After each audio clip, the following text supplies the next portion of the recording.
此时此刻，人们都在等待齐风阳宣布结果，想知道那个能够得到特殊名额的宗门究竟是哪个宗门。而在无数道目光的注视下，齐风阳先是微微一笑，随后将目光投向了玉女宗所在的方位。果然是玉女宗吗？看来我猜的没错，只有美女们才能享受到这一特殊待遇。这一刻，所有人都觉得答案已经揭晓。可当齐风阳说出下一句的时候，他们却瞬间傻眼了。获得这特殊名额的宗门便是青龙宗。齐风阳以响亮的嗓音宣布道：“什么？青龙宗？怎么会这样？竟然是那个刚刚升为一等宗门的青龙宗！”这一刻，所有人都无法淡定了，因为这个结果实在让他们始料未及。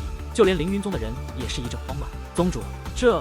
凌云宗的护法长老们将那担忧的目光看向了燕阳天。虽说凌云宗将这个特殊名额的选择权交给了齐风阳，但也没有想到他会如此乱来，选择了一个所有人都不看好、所有人都不认同的宗门。尽管此刻燕阳天也很无奈，但他却也只能无奈。尽管他修为利奥人，贵为凌云宗宗主，但是面对齐风阳这位麒麟王府来的大人，他也不好多说什么。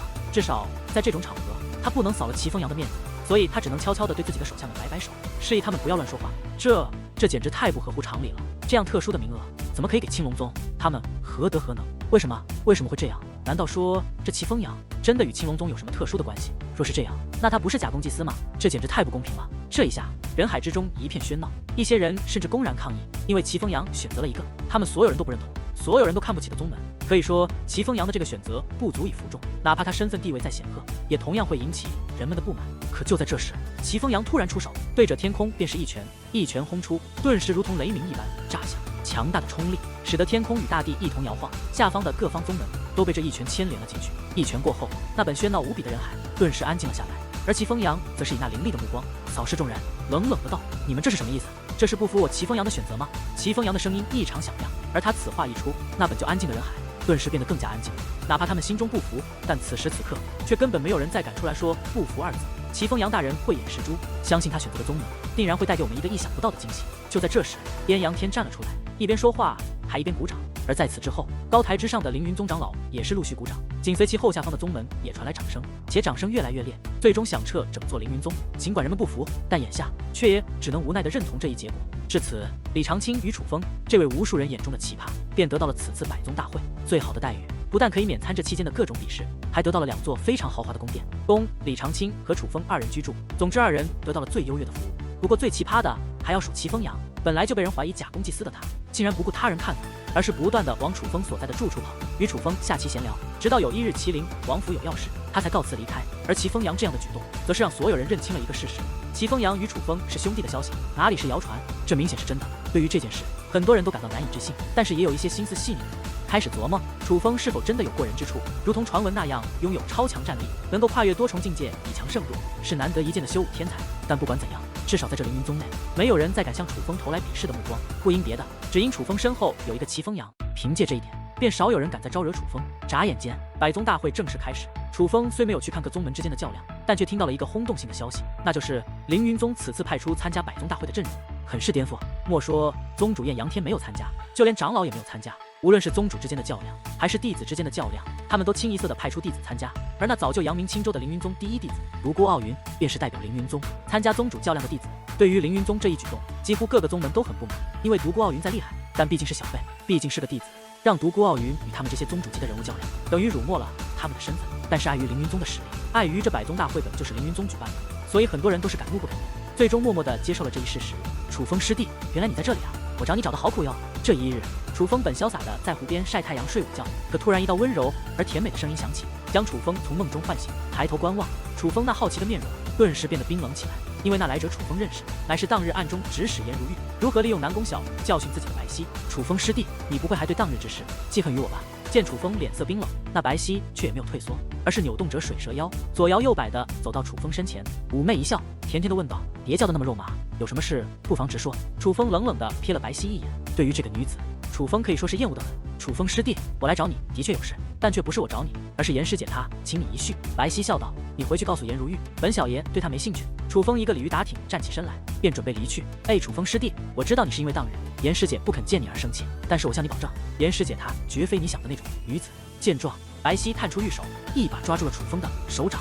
楚风师弟，你与颜师姐之间真的只是一场误会，我希望你们还是能够说开为好，看在我家宗主和你家宗主的面子上，好吗？毕竟他们2位，那么希望你能与颜师姐走到一起。白皙一只手紧紧地攥住楚风的手掌，一只手还轻轻地楚风的掌心抚摸。带路吧，我倒是想看看你们2个玩些什么把戏。楚风一把甩开了白皙的手掌，并非楚风被白皙的美色所迷惑，也并非楚风对颜如玉动了心，只是楚风实在闲得无聊，带者也是带者，也不妨和白皙走一趟。楚风师弟真是善良，你会知道你现在的决定是对的。白皙甜甜一笑，便向玉女宫所在的方向走去，但楚风却没有看到这白皙转身之时，嘴角上的笑容有多诡异。在白皙的带路下，楚风很快来到了玉女宫中美女与长老居住的地方，而当玉女宫的美女们看到楚风后，皆是甜甜一笑，以此示好。对于这些女弟子的态度转变，楚风并没在意，因为在来时的路上就已经有很多玉女宫的女弟子开始对他献殷勤了。倒是白皙面容转冷，不断的对那些示好的女弟子施以威胁的神色，将一些本想上前与楚风交谈几句的女弟子们全都吓得快步离去。楚风不是严师姐的未婚夫吗？怎么跟随白皙去白皙的住处了？谁知道那狐狸精使了什么手段？只是他竟然敢如此明目张胆地勾引严师姐的未婚夫，真是可恶！是啊，亏严师姐还拿她当亲姐妹，这个女人真是臭不要脸！在白皙与楚风离去后，那些女弟子们聚集在一处，窃窃私语。因为对于玉女宫弟子居住的地方不熟，所以楚风自然不知道白皙将自己带入了他所居住的地方。不过本就对白皙没有好感的楚风，对这个女子并不相信，所以他在白皙离去之后，便将精神力扩散而出，发现桌上的水果甜点都没有问题后，才敢毫不客气地拿起食物，大口地咀嚼起来。楚风师弟，感谢你还能给我这个机会来此见我。突然，一道极其温柔缩到了骨子里的声音想缓缓起，抬头望去，只见颜如玉从厅房内走了进来。今日的颜如玉并没有穿玉女宗的核心弟子服饰，而是穿了一件粉红色的长裙。那长裙很漂亮，但做法却有点醒布料，这导致从上看能够看到颜如玉那两团白花花的一片，以及中间那道深不见底的沟。往下看，能够看到两条雪白的美腿，细腻柔滑，富有粉红光泽。这般装扮配上颜如玉那甜美的脸蛋，实在看得楚风是欲火焚身，欲罢不能。说实在的，颜如玉的确算是个美人，能入得了楚风法眼。若是从一开始颜如玉便愿意嫁给楚风的话，楚风说不定真的会娶了这个美人。只不过今时不同往日，就算这女妮子有些姿色，楚风也不绝不会娶她。有什么事直说，小爷的时间有限。楚风不想中这颜如玉的美人计，于是赶忙目光一转，狠狠地瞥了她一眼后，便歪着头看向她处。楚风师弟，当日之事的确是我不对，但请你相信我，我颜如玉绝非你想的那种人。颜如玉坐到了楚风对面，一股扑鼻的体香也是迎面来，使得楚风心神一动。哪种人？你知道你在我心中你属于哪种人吗？楚风撇嘴冷笑，如果我没猜错，楚风师弟一定觉得我颜如玉是一个爱慕虚荣的人。当初见你修为卑微，便故意不肯见你，有意拒绝这门婚约。如今得知你天赋灵仪，又故意讨好你，想要嫁给你。颜如玉唯唯诺诺地说着，听得此话，楚风则是冷然一笑，撇嘴道：难道不是吗？当然不是，我当初对你避而不见，是故意想让你生气，好向宗主提出取消你与我的婚约。今日找你来此，乃是为当初之事道歉。我并不奢望你能原谅我，更不是想你能对我有好感，因为就算是现在，我也并不想嫁给你。此刻的颜如玉满脸的歉意，我靠，你有病是吧？你把我叫到此处，就是想羞辱我吗？我告诉你，你错了，因为小爷对你一直就没兴趣，你不想嫁给我，小爷也没想过娶你。这一刻，楚风有些愤怒，他实在受不了颜如玉以这副模样说出这样的话。楚风师弟，你不要生气，我没有别的意思，我只是想让你知道，我颜如玉并非是看不起你才不想嫁给你，而是我颜如玉下定决心，这辈子不会嫁给任何人。我今日叫你来此，就是想跟你说声对不起，说声抱歉。话到此处，颜如玉竟然双眼一红，流出2行滚烫的泪水。擦，你这女人一定是有病！楚风极度无奈，转身便要离去。因为精神力极强的他，惊愕地发现颜如玉此番举动，竟并非像装模作样的演戏，而是在流露真情。可是他为什么要这么做？楚风真是想不明白。总之，楚风实在受不了这样的颜如玉，所以干脆一走了之。楚风师弟，你别走！而就在这时，白皙则是站了出来，挡住了楚风的去路。你想干嘛？楚风面容不善。楚风师弟，既然你本就不想娶颜师姐，又何必因为她不想嫁给你而生气？她只是为当初所举感到愧疚，你若没有生气，就接受她的道歉吧，好吗？只有这样，才能让她心安。白皙劝道。楚风师弟，就在这时，那眼泪汪汪的颜如玉已是可怜兮兮的走了过来，并且手里还端着一壶香茶，递到了楚风的面前，请你接受我的道歉。好，原谅你了，就没见过你这种有病的女人。楚风现在只想离开这里，因为他真受不了颜如玉这种可怜兮兮的模样。于是乎端起香茶，便一口喝了下去。糟了，不好！可香茶刚刚入腹，楚风便面容大变，惊愕地发现那茶里有药。茶里有药，楚风暗叫不好，因为那茶水刚刚入腹，他便感觉一股奇异的能量在体内扩散，瞬间封住他的丹田，玄力开始急速缩减，很快便浑身无力地摔倒在地。该死！此刻的楚风已经无法说话了，但是愤怒的他却在内心咆哮着。咆哮的同时，楚风赶忙运转精神力，沟通界灵空间的结界，在自己的体内布置一座小型结界阵，以此来封锁那古怪的药力。竟又是这种药，楚风很是无言，因为在他布置结界去封锁那体内的药力的同时，发现自己的腹下有了反应，一根威武的巨物已经昂首起立，这让楚风不由得想起了当初在朱雀城的情况，又被人下了泻药，并且这次给他下药的竟又是女人，而且还是一位美女。而问题的关键是，这茶内的药力比之当初的还要厉害数倍。若不是他修为大涨，还精通结界之术，恐怕早就被那药力所吞噬而失去了理智。哈哈，傻眼了吧？竟然又中这种药，亏你还是界灵师！哎呀呀，笑死我了！你说你个大男人，竟2次被妹子下药，还2次得逞。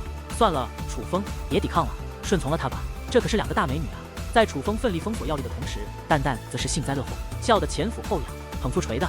你这臭丫头，不要捣乱！我堂堂男儿岂能再次被这种东西左右？楚风并未屈服，而是继续封锁。而经过一番努力之后，楚风终于凭借自己这灰袍界灵师的手段，将那体内的药力彻底封锁。只不过当一切修为恢复之际，楚风并没有急着起身，而是仍然闭着眼睛倒卧在地，装作昏死的模样，因为他想看看这2个贱娘们究竟想搞什么鬼。白皙师妹，我们这样做是不是太过分了？此刻颜如玉看着那面红耳赤、倒卧在地的楚风，既是担心又是愧疚，与此同时也有着些许慌乱。倒是白皙异常淡定地扫了眼楚风，而后无所谓地对颜如玉道：“颜师姐，你就放心吧，难道我白皙陪她楚风睡觉，她楚风还会感到吃亏不成？”说话之间，白皙自信地骚动了一下自己那乌黑的秀发，一股淡淡的清香飘散而出，展现出极致的诱惑。只是她毕竟是中了你的星号，而并非她本意所为。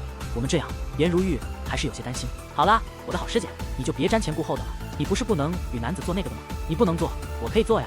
再说了，我这可是为了帮你啊。只要我与楚风做了男女之事，那么也就等于是楚风做了对不起你的事。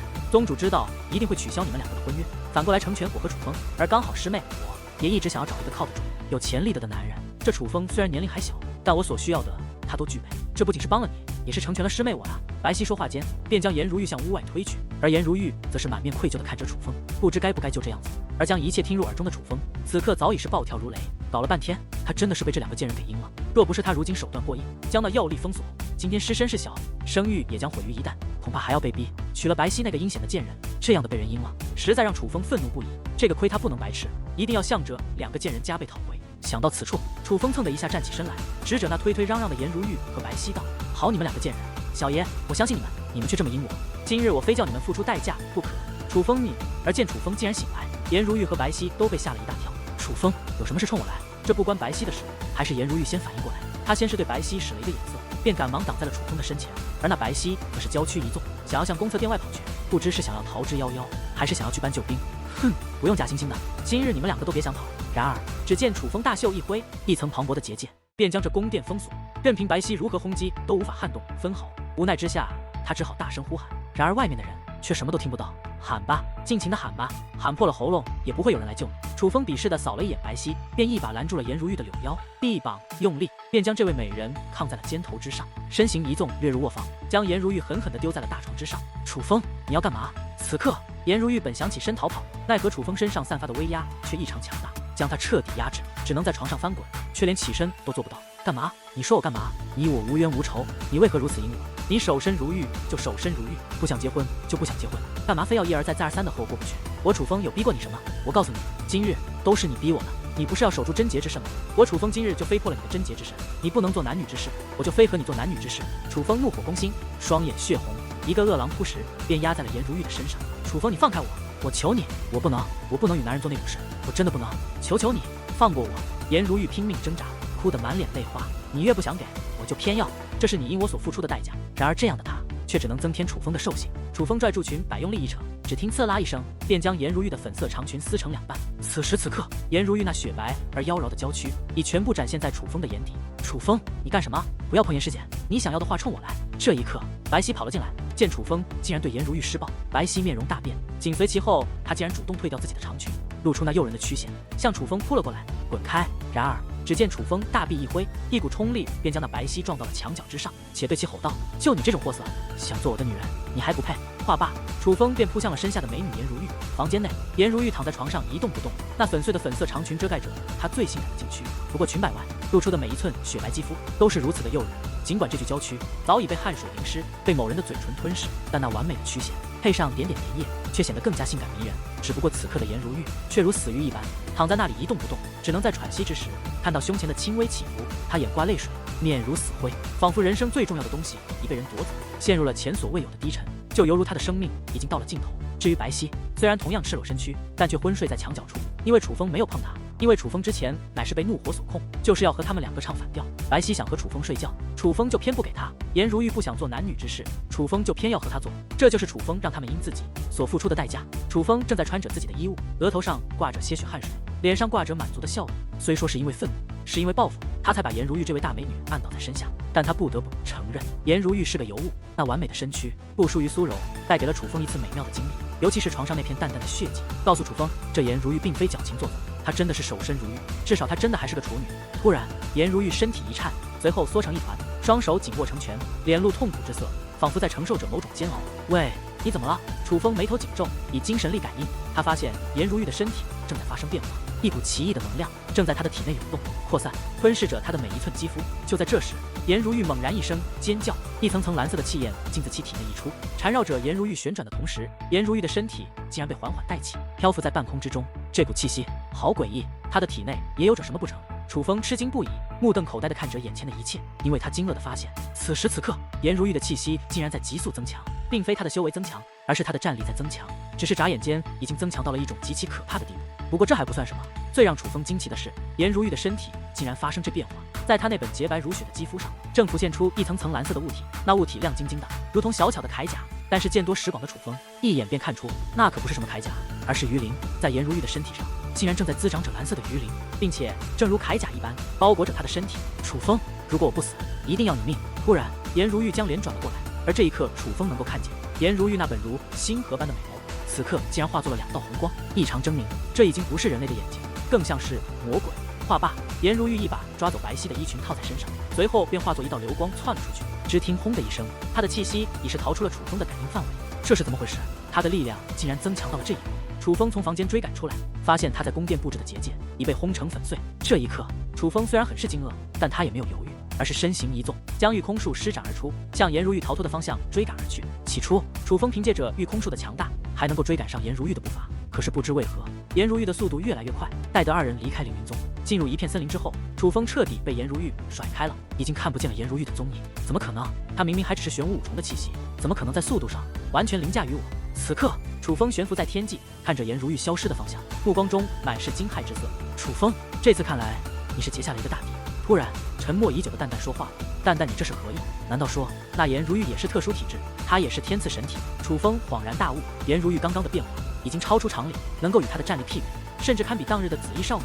这不由得让楚风联想到那种具有特殊能力和可怕战力的天赐神体。不，我根据他之前的种种，以及他刚刚的身体变化，还有临走前对你说的一句话，判定他并非天赐神体，而是修炼了某种禁忌玄功。禁忌玄功，楚风第一次听到这个词汇。没错，禁忌玄功不同于普通的魔功，乃是由顶尖强者才能创造出来的可怕玄功。这种玄功能够让资质平庸之人获得不寻常的力量，但是修炼必须小心，稍有不慎便会前功尽弃，波及生命。因为这种功法本就不该存在，是违反了天地之间修武法则的东西，它破坏了规则，就定会遭到惩罚。所以修炼这种玄功的人，身体都会产生某种变化，这也是被称为禁忌玄功的原因。按理来说，这样禁忌玄功就算存在于世，也不是颜如玉能够修炼到的。可是自从在这里发现了地藏，还有修罗鬼塔后，在这九州大陆再出现禁忌玄功，我也就不太惊讶了。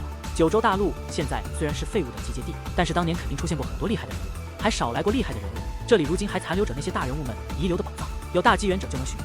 你既然能够发现地藏，得到白虎攻杀术这一秘籍，那颜如玉就能寻得他处宝藏，得到禁忌玄功。只不过创造禁忌玄功的人可都不是什么好人，往往是嗜杀成性的魔头级人物。看来这九州大陆曾经也是一处不安宁的土地啊。淡淡详细地讲述着自己的观点，目光却陷入了沉思，似乎想象到了当年的九州大陆是怎样一般景象。淡淡，你能确定那颜如玉是修炼了禁忌玄功？楚风虽然不知道这禁忌玄功究竟为何物，但却能从淡淡的口中听出这东西的厉害之处，星号8、9不离10了。修炼禁忌玄功就一定要遵守特定的规则。他守身如玉，在你破掉他的贞洁之身后，身体便发生这样的变化，绝非偶然。只不过你也不必太过担心，他现在的情况属于走火入魔，多半活不下来了。淡淡提醒道。什么？难道说他会因我而死？得知自己导致颜如玉走火入魔，甚至可能让其因此毙命。楚风顿时无比自责，哪怕他不太喜欢颜如玉，但也不想这样害了他的性命。怎么，你还于心不忍了不成？楚风，你最好祈祷他就这样因走火入魔而死去，否则怎样？否则他就会成为一个嗜血成性的女魔头，并且他第一个要杀的人一定是你。这一刻，楚风终于知道了事情的严重性，万万也想不到颜如玉会是修炼了禁忌玄功的危险人物。但是眼下事情发生，后悔也没有用，既然发生了就要面对，做了就要承担。所以楚风返回凌云宗后，并没有当做什么都没有发生，而是来到了玉女宗宗主的住处，负荆请罪。而来到这里后，楚风发现他主动来请罪是正确的，因为白皙那个贱人也在这里。显然他将一切都告诉了玉女宗宗主。当然，对于颜如玉身体发生变化的事，他并不知晓，因为那个时候他还是昏迷状态。白皙，你先退下，我与楚风贤侄有话要说。记住，关于如玉的事，不要再跟任何人提起。玉女宗宗主坐在椅子上，对白皙挥了挥手，遵命。白皙不敢怠慢，意味深长地看了眼楚风，便转身离去。在白皙离去后，玉女宗宗主先是淡定地喝了杯茶，随后才看向楚风，释然地笑道：“楚风，你能主动来找我承认错误，我很是欣慰。能跟我说说如玉去了哪里吗？那丫头性子烈，我怕她想不开，做出什么傻事。”见玉女宗宗主话里行间如此关心颜如玉，楚风也实在不忍隐瞒，而是将一切告知了他。而得知颜如玉与楚风做过男女之事，身体竟然发生变化，并且连楚风都无法追上后，玉女宗宗主也是无法淡定。她站起身来，柳眉紧皱的在厅堂内来回走动着。许久后，玉女宗宗主对楚风问道：“楚风，你觉得如玉她之所以会产生这种变化，会是什么原因？”数晚辈直言：“我觉得那种变化绝不像是吞噬了特殊的药物，更像是修炼了魔功。”楚风并没有说禁忌玄功，因为在这片大陆，魔功更被人了解和认知，可禁忌玄功却少有人知晓。若是楚风去跟这位活了几十年的宗主去解释禁忌玄功为何物，想必他一定会被怀疑。楚风是如何了解这些东西的？会怀疑楚风身上有着什么秘密？魔功吗？听得楚风的话，玉女宗宗主再次陷入了沉思，片刻后无奈地叹息了一声：“难怪，前辈，您知道什么了吗？”楚风赶忙追问道。见楚风问起，玉女宗宗主先是有些犹豫，不过随后还是对楚风说道：“当年我宗的开山祖师之所以将宗门建在现在这个山脉，乃是因为在那山脉的一座山峰上发现了一种高深的玄功，那玄功刻在山峰之上，无法记下，也无法挪走，只能在山峰之上参悟。为了不让这功法流传出去，祖师才将宗门建立在那山脉之上，并将那座山峰改造，设为禁地。只不过尽管知道那玄功很是高深，但却无人能参悟，就连祖师也只是参悟了其中一部分。他告诉后人，凡是宗门的优秀弟子，都要让他们参悟这玄功。只是可惜，几百年的时间，却没有一个人能够再参悟那玄功分毫。渐渐的，已经没人相信那玄功真的能够修炼了。不过听你这么一说，我倒是想起，自从如玉第一次看见那玄功后，便时常去那里参悟，尤其是2年前，他更是日日都去那里。莫非他真的参悟了那玄功的奥义，并且修炼成功了？玉女宗宗主的脸上也同样挂着吃惊。前辈，你能否让我去看看那玄功？得知此事，楚风顿时变得激动起来，因为哪怕他不认识那禁忌玄功，但是蛋蛋一定能够认识。他真的很想确定颜如玉修炼的究竟是不是禁忌玄功，说不定还能在那里发现其他秘密。可以，等着百宗大会结束之后，你就随我回玉女宗嘛。另外，楚风，这件事你也不要自责，虽然你没有解释什么，但是听过白皙的话，我也能知道这件事可能并不全怪你，相反，你很可能也是受害者。白皙这丫头心性很是顽劣，有时候做事是会极端，不过她却也是难得的好苗子。若是如玉这次真的出现什么3长2短，我玉女宗日后恐怕还要靠她撑起。玉女宗宗主得知事情的真相后，并没有责怪楚风。至于楚风，在得知玉女宗宗主竟然在颜如玉出事后准备培养白皙，他也很是震惊。想到白皙的为人，他本想劝些什么，可是考虑到这是人家的家事，他便没有开口。毕竟他可以从玉女宗宗主的一席话中听出，这位宗主比任何人都了解白皙和颜如玉。他既然这么选择，就一定有他的道理。之后，楚风便大摇大摆的进去，又大摇大摆的出来。出来的时候还看到了白皙。你究竟把颜师姐弄哪去了？你这个恶魔！见到楚风，白皙满脸的怨气，而楚风在看到他后，则是面容突然转冷，大手闪电般的探出，一把捏住白皙的下巴，而后将嘴巴贴在他的耳根，狠狠的惊道：“你说的没错，我就是恶魔，最好别再招惹我，否则我就废了你的修为，把你卖到窑子里去。”说完这句话，楚风便甩开白皙，大步离去。倒是白皙呆呆地站在原地，此刻的他满脸的冷汗，眼中布满了恐惧，因为他能够听出楚风的话绝对不像是玩笑这么简单。不知是楚风对白皙的威胁起了作用，还是玉女宗宗主的命令起了作用。总之，关于颜如玉与楚风的事，真的没有再让他人知道，就连李长青也不知道。不过颜如玉消失是事实，这个是无法掩盖住的，所以很快的，颜如玉离开了凌云宗的消息便传散开来。而当这个消息传出后，的确引起了不小的轰动。一时间，人们都在猜测，这位本代表玉女宗参加百宗大会的第一弟子，为何突然离去，连玉女宗宗主都不知道去了哪里。这件事对于外人来说，只能是满头雾水，但是在玉女宗内部，可就不由得联想到了楚风与颜如玉的身上。很多人都在猜想，是不是颜如玉不想与楚风订婚约，又不想驳了宗主的面子，所以干脆一走了之，默默的逃婚了。面对这种猜想，楚风也是不好说什么，因为事实上可比他们猜测的严重多了。眼下他也只能装作什么都不知道，因为这件事的真相若是传出，无论是对他还是对颜如玉，又或玉女宗都不好。与此同时，在这几日之内，百宗大会也是进行得如火如荼，终于在这一日走到了尾声。而休息了数日的楚风与李长青，也终于第一次登上了百宗大会比斗场。只不过当他们登场之后，却意外地发现，如今这百宗大会的结果可是有些出人意料。经过刚刚的比斗，本次百宗大会最强宗主和最强弟子都已经选出，一如既往的，这2个名额都被凌云宗占下。最强弟子乃是凌云宗的第2弟子，拥有玄武6重修为的封号。他这个第一可以说是名至实归。虽说封号在凌云宗只排第2，但是在整个青州，除了独孤傲云外，还真没有哪个弟子是他的对手。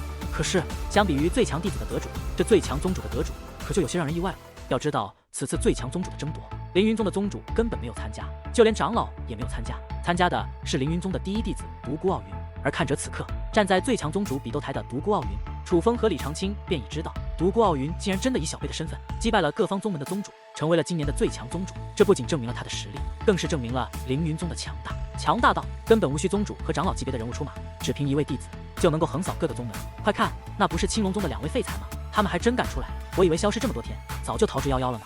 哼，他们如今必须挑战独孤傲云和封号，如果不挑战的话，就会遭来恶骂。没错，仗着与齐风阳关系好，便拿下特殊名额。但是现在来看，齐风阳不是帮他们，而是害了他们。当楚风与李长青出场后，惹来无数道鄙视的目光，几乎各方宗门的人都在鄙视他们，等着看他们的笑话。因为如果楚风和李长青放弃挑战的机会，就等于他们怕了独孤傲云和封号，承认自己没资格拿到特殊名额。而若是他们选择挑战，那下场定然是惨败。先不说楚风与凌云宗第2弟子封号的实力差距巨大，根本不可能赢，就连与独孤傲云一样，同样具有玄武8重修为的李长青，也同样不被看好。因为独孤傲云能站在最后，说明他不仅击败了玄武8重的宗主，连玄武9重的宗主也败在了他的手上。亲眼见证独孤傲云如何以完美身姿击败各方宗主的人们，早已被独孤傲云强大的实力所征服，自然不相信区区李长青能与独孤傲云抗衡。李宗主，按照百宗大会的规矩，你与楚风分别有挑战独孤傲云和封号的资格，只要你能赢了独孤傲云，这最强宗主的称号就是你的。青龙宗自然可以名扬青州，只是不知道你是选择挑战还是放弃。凌云宗宗主燕阳天笑眯眯地盯着李长青，呵，今年的百宗大会，燕宗主并没有参加，就算夺得了这最强宗主的称号，也只是徒有虚名罢了。不过身为一位长辈，总不能被一位晚辈吓退吧？何况我觉得这最强宗主的名号就应该由宗主来做，让一位弟子得到了，总归是说不过去。所以我李长青选择挑战。话罢，李长青身形一纵，便从主台一跃而下，落到了独孤傲云所在的比斗台上。这李长青竟然真的选择了挑战。这一刻，本一直想看李长青笑话的人们，却不由得震惊了一下，尤其是那些被独孤傲云所击败的宗主，更是面容一变，流露出复杂的情绪。不因别的，只因刚刚李长青所说的一番话。这最强宗主本该宗主来做，让一个弟子来做成何体统。凌云宗此举等于是打了所有宗门和宗主的脸，而李长青此举则是想要拿回属于他们这些宗主的脸面。李宗主拳脚无眼，若伤到您老，还望见谅。独孤傲云站在台上负手而立，趾高气扬地笑看着李长青，根本就没有一点晚辈的样子，可见他完全就没有将李长青放在眼中，更别说将其当成晚辈了。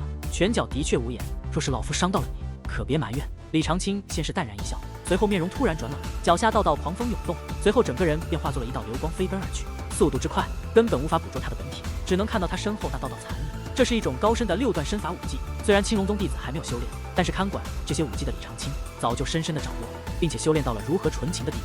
李长青化作数道身影连成一线，宛如一条人行掌龙，围绕着独孤傲云急速旋转，气势相当骇人。这李长青竟然掌握如此高深的武技，那青龙宗之前不是2等宗的吗？怎么可能拥有如此厉害的武技？厉害，难怪有如此气度。原来这李长青乃是深藏不露之辈。李长青所施展的身法武技，成功震慑到了所有人，都感觉眼前一亮，觉得自己低估了李长青。不过相比于围观之人，那独孤傲云却宛如没事人一样的站在原地，连看都不看李长青一眼，嘴角挂着轻蔑的笑容。李前辈，别晃了，快点出手吧！你今日若能碰我一下，算你赢。独孤傲云轻蔑的笑道：“好个狂傲的小子，我今日就让你见识一下我青龙宗的手段。”李长青冷哼一声，突然化作一道流光，夹带层层幻影，向那独孤傲云攻了过去。可是就在李长青将要碰到独孤傲云之际，独孤傲云却是身形微微一侧，轻易地躲开了李长青的一击。不够快，再快点！躲开攻击后，独孤傲云嘲讽地笑道。而在独孤傲云的刺激下，李长青的速度的确越来越快，攻击的方位也是越来越刁钻，刁钻到所有玄武8重的高手都是眼前一亮，赞叹连连，因为他们万万也想不到，这李长青真是不鸣则已，一鸣惊人。以李长青表现出来的战力，恐怕就连他们也未必是对手。这位青龙宗的宗主，这实让他们大吃一惊。不行啊，还不够！独孤傲云根本就未尽全力。不过那2位实力在玄武9重的宗主，却是无奈地摇了摇头，因为刚被独孤傲云击败的他们，深深知道独孤傲云的深不可测，连他们都无法胜过独孤傲云，就更别说李长青了。果不其然，尽管李长青的攻势越来越猛，但独孤傲云却始终负手而立，站在原地。每当李长青攻来，他都可以轻松躲开，甚至在此之前，他根本就没有看过李长青一眼，完全是凭借直觉和感应能力。还不够快，你能再快点吗？只是这种速度，你一辈子也别想碰到我。独孤傲云冷笑道。这一刻，李长青突然止住了步伐，他的身影终于浮现在了人们的面前。只不过此刻的他脸色有些苍白，气喘吁吁，大汗连连，可见他先前使用的身法武技虽然奇妙，但也着实浪费了他不少体力。但尽管如此，李长青却没有丝毫退缩的模样，而是眼中涌现出一抹刚毅和决心，对独孤傲云道：“你以为我碰不到你，现在我就要你看看我究竟能否碰到你。突然，李长青双臂张开，一股磅礴的旋力便自其体内爆发而出，冲天而起，又扩散开来。随后那些旋力急速凝聚，很快便有无数把寒光闪闪的利剑浮现而出，利剑越来越多，围绕李长青缓缓浮动。初步估计，那些由旋力凝集而成的利剑，至少有数万把，每把都如同蓄势待发的野兽一般，在半空不住的颤动，仿佛已经无法忍耐那渴望鲜血的冲动。万剑归宗。突然，李长青双手探出，双掌如剑，对着独孤傲云一指，那盘旋在其身旁的数万把利剑便化作数万道流光，如同倒射的流星雨，向那独孤傲云飞奔而去。哟，动真格的了，不过可惜依然无用。独孤傲云微微一笑，随后身形一晃，整个身体便化作了一道虚影，开始迅速的在那万剑之中闪烁奔走。剑随指动，李长青的双手指向那里，那数万利剑便射向那里，跟随着他的手指，形成了一道磅礴的包围圈，将那独孤傲云包裹在其中。只是奈何，独孤傲云的身法实在太诡异，不但硬生生的从那万剑之中活了下来，并且没有一把利剑能够触碰他的身体。这种情况下，所有人都是叹为观止，深深的被眼前一幕震慑住了。李长青的武技乃是6段，并且是6段武技中的极品武技，在李长青的手中更是被使用的出神入化，发挥出了极其可怕的威力。可就是这样的武技，却依然无法撼动独孤傲云，这更说明了独孤傲云的强大。这位与李长青一样，同为玄武8重的年轻人，拥有着比李长青更强大的战力。突然，一道虚影自那万剑之中掠出，如光一般，直奔李长青。不好！见状，楚风暗叫不好，因为他从那道虚影之中感觉到了杀气。可是还不待他动身营救，一股磅礴的威压已是将他笼罩，让他难动分毫。年轻人，他人比斗，切莫出手，这是最基本的规矩，你不会不懂吧？侧目观望，那位凌云宗的宗主艳阳天正笑眯眯地看着楚风，而那笼罩楚风的威压也是来自他的身体。这家伙果然踏入了天武境。楚风眉头紧皱，因为面对这股威压，他根本无法抗衡，有着不可逾越的力量蕴含在其中，那是超越玄力的力量。楚风知道，这股神秘而强大的力量很可能就是天力，而这也就说明艳阳天他真的踏入了天武境。与此同时，那道虚影已经来到了李长青的身前，化为了独孤傲云的模样。独孤傲云探出双手，紧紧地抓住了李长青的手臂，冷然一笑：“李前辈，结束了。”话罢，独孤傲云双手猛然向下拉着，只听刺啦一声，李长青的双臂竟然被独孤傲云硬生生地扯断下来，大片的鲜血倾洒在地。宗主见状，楚风面容大变，愤怒地咆哮起来，本想冲上前去，只是奈何那股磅礴的威压依然笼罩着他，让他无法移动。楚风，不要轻举妄动，我还死不了。听到了楚风的吼声，李长青忍者断臂之痛，安抚道：“哎呦，真是不好意思，李前辈，想不到您老的身子骨这么脆弱，我这轻轻一拽就把您拽伤了。不过别担心，我凌云宗有上好的药物，还有最好的医师，能够帮您将断臂还原。”独孤傲云手握李长青的双臂，冷笑道。而就在这时，玉女宗宗主突然掠入了比斗场内，他先是从独孤傲云手中抢下李长青的2只断臂，随后搀扶住李长青，对独孤傲云冷喝道：“让开，否则我不敢确保我会不会杀了你。”哟，原来是玉女宗宗主，晚辈有礼了。见到玉女宗宗主，独孤傲云倒变得客气了几分，装模作样的对其施以一礼。玉女宗宗主则不理他，而是在其身边走过的时候，低声说道：“我知道你看中了如玉，不过我今日就告诉你，对于玉儿你还是死心吧，因为我已经将她许配给了楚风贤侄。”说完这句话，玉女宗宗主便身形一掠，搀扶着李长青离开了比斗场。而听得玉女宗宗主的话后，独孤傲云的面容顿时一变，袖袍内的双拳紧紧握起，眼中涌现出一抹冰冷的寒光，扫向了高台之上站立的楚风。与此同时，楚风也同样以极其冰冷的目光紧紧地盯着台上的独孤傲云，目光之中涌动着丝丝杀气。楚风，下面轮到你了，按照规矩，你有挑战封号的机会，你是挑战还是放弃？就在这时，凌云宗宗主宴杨天笑眯眯地看向了楚风。这一刻，所有人的目光都投向了楚风。李长青的惨败已经是血的教训，所有人都能看出凌云宗是有意针对李长青和楚风。这个时候，楚风选择放弃是最佳选择，否则所有人都相信实力远在楚风之上的封号绝对会如同独孤傲云对李长青一样，让楚风付出惨痛的代价。然而面对艳阳天的质问，楚风却冷然一笑：“我会让你知道我选择的是什么。”话罢，楚风身形一纵，已是掠到了封号所在的比斗台，且对封号说道：“看来你的身体恢复得不错嘛，本以为你已经是残废，想不到还能参加这百宗大会，你这是什么意思？”听得此话，封浩脸色大变，因为他明白楚风的话中之意。大半年前，在百曲沟内，封浩为了争夺玄药，被一个自称修罗的人打残，险些毙命。虽然如今的他在凌云宗雄厚的资源下，已经使得身体痊愈，但是当日之事却是他心中永远的痛，人生无法抹去的污点。那叫修罗的男子，更是给他的心中留下了一道阴影。对于封浩的质问，楚风并未回答，而是冷笑道：“没什么，我只是想告诉你，你最好现在给我做好被打残的觉悟。”放屁！就凭你这元武9重的修为，也想打残我？看老子一只手就能捏死你！封浩彻底被楚风激怒了，大手探出，对着楚风便是隔空一掌。这一掌虽并非武技，但却是封浩运转玄功，凝聚了他玄武6重修为的一击，威力相当骇人。楚风，小心点！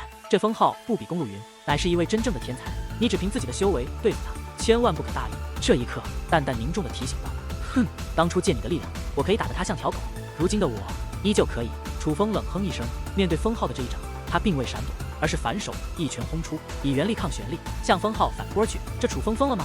竟然以元武境的修为硬抗玄武6中的封浩，这样一幕让所有人都吓了一跳，因为楚风这简直就是自寻死路。倒是玉女宗的白皙等人，还有无剑宗的宗主，以及无剑宗的第一弟子南宫晓，目光复杂的盯着楚风。见识过楚风超强战力的他们，都很想知道楚风究竟强到什么地步，是否能与这位凌云宗的第二弟子封浩抗衡。而在无数人的注视下，楚风的元力发挥出了超强的战力，不但没有被摧毁，反而在众目睽睽之下，将封浩的一拳之威抵消开来。而在封浩的攻击化解之后，楚风更是主动出击，脚下光芒一闪，整个人便如离弦之箭一般，向封浩爆射而去。你这家伙真是找死！见状，封浩也不再留手，体内玄力狂涌而出，竟然化作无数只玄力巨手。那巨手延伸而出，开始向楚风拍掌而去。只凭这点手段，你以为你能挡得住我吗？此刻的楚风怒火滔天，没有丝毫的退却之意，一如既往的向前冲去。高级玄功运转之下，战力再度提升，竟然无限的接近了玄武一众。随后单手握拳，一把金色的大刀凝聚在手中，向那迎面而来的巨手挥砍而去。只见金芒闪烁之间，那不断袭来的大手便一一被斩断开来。天哪！那楚风竟然真的凭借元武9重的修为，与玄武6重的封浩站在了一处。不对，不止如此，那楚风施展的明明只是5段武技，可是封浩施展的却是凌云宗著名的6段武技万道蜘蛛手。两者武技的威力本该相差巨大，但是楚风此刻却凭借那5段武技压制住了封浩的6段武技。这楚风怎么会有如此可怕的战力？楚风表现出的战力震动了全场，莫说各方宗门之人，就连凌云宗的12护法，包括第一弟子独孤傲云，还有宗主艳阳天，同样是眼前一亮，被楚风的战力所惊呆了。不过相比于旁观之人，面对急速靠近的楚风，那封浩可就是有些慌乱起来，因为这一刻他在楚风的身上感受到了一股熟悉的压迫感。这种压迫感在大半年前他曾经感受过，那便是在百渠沟内将他差点拍死的神秘人修罗。你是？这一刻封浩终于反应过来，震惊地看着楚风，眼中布满了恐惧之色。你猜对了。不过已经掠到封浩身前的楚风却没有给封浩说完话语的机会，只见手中的大刀再次化作2道金芒，当他自封浩的旁掠过之际，2道鲜血已是倾洒而起，而封浩双臂也已被斩断，掉落在地。封浩后知后觉，看着自己被斩断的双臂，他悲痛欲绝的满地打滚，痛苦的哀嚎起来。这楚风竟然斩断了封浩的双臂。这样说来，之前的种种传闻都是真的了。这楚风真的拥有跨越数重境界的逆天的战力，能够凭借元武9重的修为击败玄武6重的封浩，并且只是如此简单的一击。楚风的手段被人们看得一清二楚，所有人都被楚风表现出的战力所惊呆了，因为这样可怕的战力简直是他们之前见所未见的，这导致他们此时此刻都感觉难以置信，怀疑这一切是否是真的。不过相比于旁人单纯的震惊，凌云宗的人可就是怒火滔天，指着楚风怒斥道：楚风，你真是大胆，只是切磋而已，你竟然下如此毒手，你要为你的所作所为付出代价。说话之间，凌云宗的弟子与长老便一拥而上，将楚风与封浩所在的比斗台团团围了起来。而见凌云宗的人动了怒火，除凌云宗外的所有人都吓了一跳，看向楚风的目光中不免多了一丝怜悯，因为在这青州之内，除了麒麟王府外，凌云宗就是老大。楚风这般对待封浩，不仅是伤害了封浩，还等于是打了凌云宗的脸。凌云宗自然不会轻易放过他，人们都觉得楚风已是大难临头，只不过相比于旁观者的担忧，身在包围圈的楚风却是丝毫不惧，不屑地说道：以牙还牙而已，以牙还牙。这么说来，你是有意为之了。听得楚风此话，凌云宗的众人更怒，一个个杀机毕露，恨不得将楚风撕成粉碎。哼，先前独孤傲云是怎么对我宗宗主的？作为百宗大会的主办者，那个时候你们怎么不站出来说话？是你们凌云宗的人是人，其他人就不是人了是吗？我伤你凌云宗的人，你们就要我付出代价？那你凌云宗伤我宗主之时，你们都跑哪去了？身为青州第一宗门，你们公道何在？楚风临危不惧，凌厉地反问道。而面对楚风的逼问，凌云宗的众人皆是面色铁青，也的确说不出反驳的话来。按理来说，只要楚风没有杀掉封浩，他们的确不应该围攻楚风，毕竟是独孤傲云先断李长青手臂在先。突然，一阵响亮的掌声响起，好。紧随其后，一阵怪异的大笑也是随之响起。原来是凌云宗的宗主艳阳天，此刻的他站在高台之上，携带着君临天下之势，俯视下方，正一边鼓掌一边笑看着楚风，眼中满是怪异的目光。看来青龙宗出现了一个不得了的弟子。楚风，这届百宗大会最强弟子的称号归你了。大笑之后，艳阳天高声宣布道。艳阳天此话一出，尽管凌云宗的众人不愿，但也不得不赶忙退散，不敢再对楚风动手。至于那些围观的各方宗门，更是大吃一惊。艳阳天没有动手，让他们想到很多。第一，可能是艳阳天爱惜楚风的天赋，毕竟楚风的战力如此逆天，从某种角度来说，楚风简直是青州前所未有的人才。这样的战力若是继续成长下去，恐怕总有一日会超越独孤傲云，成为一代大人物。不过仔细想想，燕阳天可不是那么心善慈悲之人。他凌云宗之所以能够发展到如今的地步，乃是因为凌云宗的手段向来毒辣，凡是得罪凌云宗的人，大多没有好下场。而楚风当着这么多人的面，废了封号的双臂，打了凌云宗的脸，打了他燕阳天的脸，燕阳天怎么可能轻易的放过他？所以燕阳天此举的唯一可能，那便是齐风阳。因为在青州，唯一能让燕阳天忌惮的，便唯有麒麟王府。而楚风的结拜大哥是谁？那可是齐风阳，这位麒麟王府的2号人物。哪怕燕阳天实力再强，地位再显赫，但对齐风阳也是多少要给几分面子。换作当初，人们还会怀疑齐风阳为何要与楚风这样的毛头小子结拜兄弟。但是现在见识到楚风的超强战力之后，几乎所有人都明白了齐风阳的用意。这也就是说，楚风的身后不只有齐风阳，还有麒麟王府。这种情况下，燕阳天想对付楚风，自然要斟酌一番。厉害！这楚风有如此天赋，身后还有麒麟王府笼罩，日后他的成就那还了得？青龙宗要崛起了。青龙宗有如此弟子，崛起只是时间的问题。是啊，如此年纪便获得百宗大会最强弟子的称号，楚风乃是有史以来第一人，是前所未有的天才。这一刻，除了凌云宗的所有人，几乎都在赞叹楚风的实力，预测楚风的前途，仿佛了看到未来一个能够主宰青州的大人物诞生。各方宗主都为青龙宗能够出现这样一位弟子而感到羡慕，但同样的，身为青州之人，他们也为青州能出现这样一位天才而感到骄傲。几乎所有人都放下了之前对楚风的偏见，眼中充斥的唯有震撼，因为楚风已经用他的实力向所有人证明了自己，证明他不是废物，他是天才。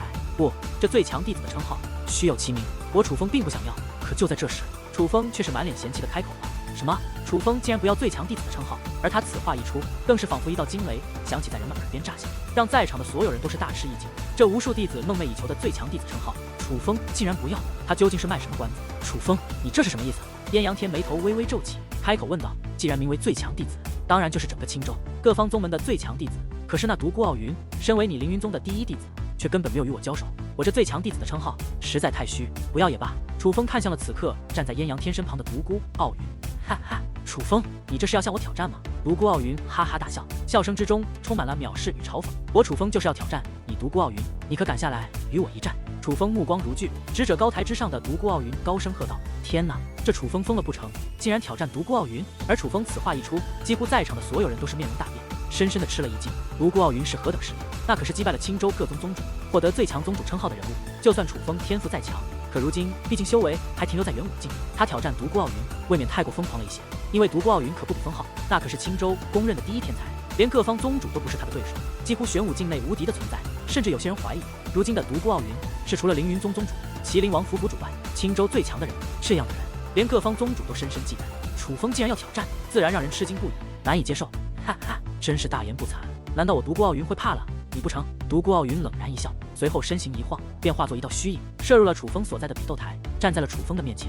既然要战，不如就来点有趣的。今日你我二人在各方宗主面前一战，争夺青州最强弟子的称谓，胜者享受荣耀，败者自断修为，如何？楚风逼问道。天哪，疯了，彻底疯了！这一刻，几乎所有人都不由倒吸了一口凉气，深深被楚风的话语所刺激到了。楚风不但以元武9重的修为挑战玄武8重的独孤傲云，而且还定下败者自断修为的规则，这不就等于自己挖坑往里掉，自寻死路吗？自断修为，就凭你也配和我这么说话？你有和我定下如此赌约的资本吗？独孤傲云不屑地看着楚风，就像再看一只他随时都可以捏死的蚂蚁，不敢直说，何必说那些废话？楚风摊起双手，耸了耸肩，脸上写满了鄙视二字。不敢？难道我会怕了你这毛头小子？也好，自断修为，我今日可就成全了你！独孤傲云一声冷哼，玄武8重的威压便席卷而出，瞬间笼罩了楚风。那无形的威压笼罩而来，楚风顿时感到了巨大的压力。独孤傲云散发的威压非同小可，简直如同一座无形的巨山压在了楚风的肩膀上，让楚风难以移动半步。你想丢掉修为，我就成全你，不必你自断，我来帮你。独孤傲云冷笑连连，与此同时释放的威压也是一层一层席卷而出，且越来越强。可恶，这家伙的力量竟然如此之强！在那不断袭来的威压之下，楚风汗如雨下，双腿也是开始缓缓下去。同为玄武8重，这独孤傲云的力量的确远在凌然、李长青等人之上。面对这样的独孤傲云，楚风只凭借自身这元武9重的修为，真的根本没有抗衡独孤傲云的余地。唉，差距实在太大了。虽然是天才对天才，但是相差一个大境界，8重小境界，这根本就无法对决。楚风实在是太不理智了，他想为李长青报仇的心情，我倒是可以理解，但是在毫无胜算的情况下，和独孤傲云定下这样的赌约，就是找死啊！楚风被独孤傲云的威压压制，所有人都看得出来，二者的实力差距实在太过巨大了。楚风根本连还手的余地都没有。